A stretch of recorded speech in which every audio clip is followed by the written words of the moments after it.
Commander, সে কি বলবে ফুল নিয়ে তাদেরকে দাও, তাদেরকে যেখানে পাবে ঘিরে রেখে তাদেরকে ঘিরে অ্যাটাক করো, তাদেরকে হত্যা করো, বলবে না? বলবে না? শুধু তাই নয়,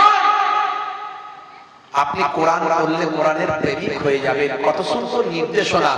যদি তারা তোমাদের কাছে স্যারেন্ডার করে, ভালো করে বুঝবেন লাইনটা, যদি তারা তোমাদের কাছে স্যারেন্ডার করে, আত্মসমর্পণ করে, তোমরা তাদের নিরাপদ স্থানে তাদেরকে পৌঁছে দাও। জোরে হবে না? জোরে হবে না? পাকিস্তানের কোন সৈন্য ধরুন ভারতে এসে ধরা পড়ে গেল, ভারতের সেনাপ্রধান বলল একটা কাজ করো, যখন ও স্যারেন্ডার করছে, আত্মসমর্পণ করছে, আর এরকম করবি না, যা ওকে ছেড়ে দে, ছেড়ে দেবে। কিন্তু এতটা হয়তো বলবে না যে ওকে ওর নিরাপদ স্থানে পৌঁছে দিয়ে এসো। কোরআন কিন্তু সেটা বলেছে। জোরে বলুন সুবহানাল্লাহ। আপনি অবাক হয়ে যাবেন। এই জ্ঞান যদি না থাকে, ফোর পাস লোক এগুলো বুঝবে কি করে? সুপ্রিম কোর্ট ফাইন করেছে।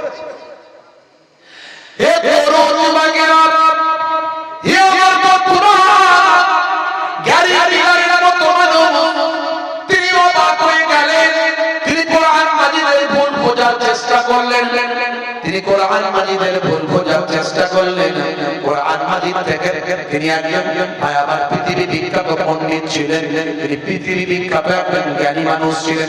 তিনি চেষ্টা করলেন কোরআন মাজিদের ভুলগুলো খুঁজে বের করব, আর সেই ভুলগুলো মানুষের কাছে প্রচার করে মানুষকে কোরআন থেকে বিমুখ করে দেব, মানুষকে কোরআন মাজিদ থেকে দূরে সরাবো।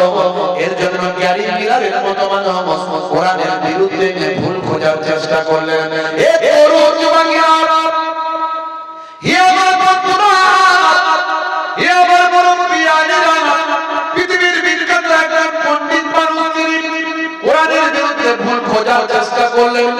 ভাইরা আমার, তরুণ যুবকেরা, মুরব্বিয়ানেরা, তিনি কোরআন মাজিদ পড়তে পড়তে অবাক হয়ে গেলেন। কোরআন মাজিদ পড়তে পড়তে তিনি অবাক হয়ে গেলেন। তিনি অবাক হয়ে বলেন, আমি একজন যীশু খ্রিস্টের ভক্ত, আমি যীশু খ্রিস্টের ভক্ত, যাকে মুসলমানেরা ঈসা নবী বলে।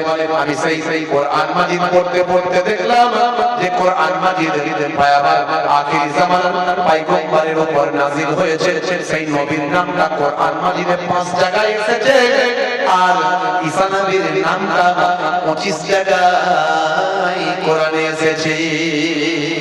আমি অবাক হয়ে গেলাম।